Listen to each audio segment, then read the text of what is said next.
Ça fait un moment qu'on n'a pas eu de vidéo, mais est-ce qu'on s'en battrait pas un petit peu les couilles? Allez, c'est parti.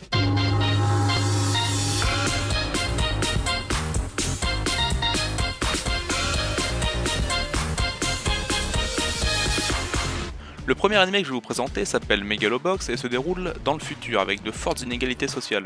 Les citoyens licenciés, donc avec leurs papiers, vivent dans la ville alors que les sans-papiers sont tout autour dans les bidonvilles.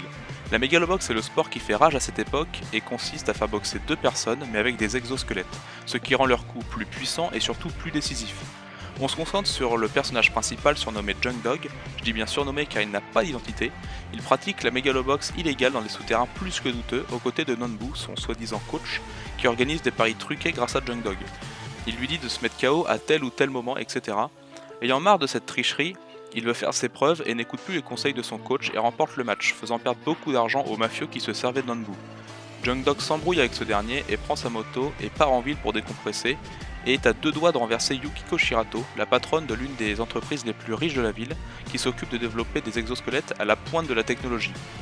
Yukiko étant constamment accompagnée de Yuri, le numéro 1 mondial de la Megalobox, se voit offensée de l'agressivité de Junk Dog, et Yuri accepte le duel du clandestin, mais Yukiko les sépare.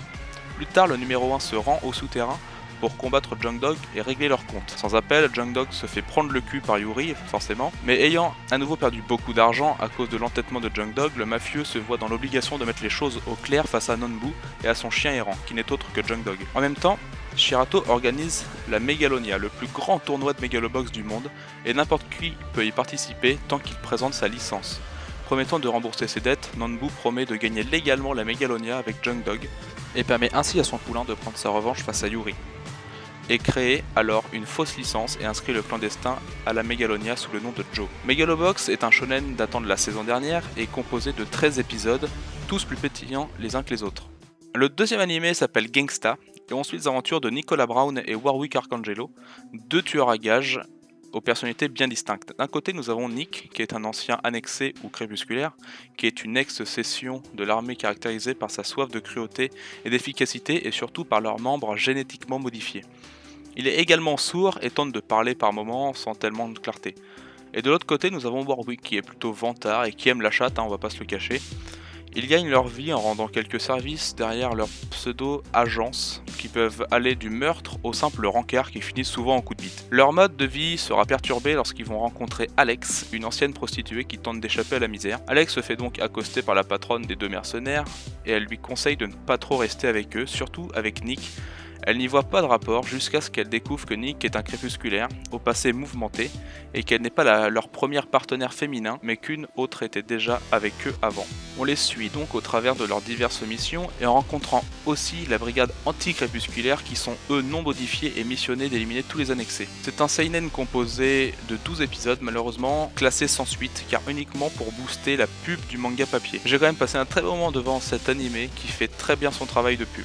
Cet animé est disponible sur Netflix, pour les personnes qui ont de l'oseille, vraiment, allez-y, profitez-en. Le dernier que j'ai à vous présenter, je ne saurais pas s'il correspond plus à une série ou à un animé ou simple dessin animé, mais en tout cas, c'est une réalisation française qui a le mérite d'être présentée. On va quand même l'appeler animé pour le bien de cette émission. Alors, Plus belle la vie se déroule à Marseille. Non, c'est pas ça du tout. Last Man est un animé compliqué à suivre et à expliquer, alors accrochez-vous. Il nous envoie à Paxtown, une ville dominée par la violence et la corruption. On va suivre Richard Aldana, un mec qui vagabonde entre la recherche de travail et le club de boxe de son ami Dave McKenzie. Il se fait un jour enlever et fumer par l'ordre du lion, dont leur chef est Rizel. Suite à la perte de son ami, Richard découvre que Dave avait une fille cachée qu'il cherchait à protéger de l'ordre du lion. Elle serait en réalité la clé pour ouvrir et atteindre la vallée des rois, une dimension parallèle dans laquelle les habitants entre guillemets, si on peut appeler ça comme ça, ont des capacités particulières. Rizel est un des rois clés et maîtrise l'électricité par exemple, et veut lui rendre l'accès à cette vallée impossible, donc en éliminant la fille de Dave, qui en serait la clé pour l'ouvrir, si t'as pas compris, parce que la clé c'est pour... bref. Mais le petit frère de Dave, Howard Mackenzie, est obsédé par cette fameuse vallée des rois et ne veut accepter que ce soit une simple légende et mettra tout en œuvre pour s'y rendre. On suivra les péripéties de Richard à défendre la fille de son ami, ses combats de boxe mouvementés et la brutalité émanant de cet animé. Franchement, très beau travail tenant en 26 épisodes d'une douzaine de minutes, une série à regarder d'une traite pour ne pas perdre le fil parce que c'est, comme je l'ai dit au début, c'est assez compliqué à suivre. C'est très dynamique et un style de dessin qui change et donne du neuf. J'espère que cette vidéo vous aura plu, n'hésitez pas toujours à me présenter ou à me donner des animés à regarder en commentaire, tout ça, ça serait super cool. Petit pouce bleu, savoir si ça vous a plu, le petit pouce rouge, vous le rangez dans votre cul. Et voilà, passez un agréable moment, à la prochaine vidéo, ciao.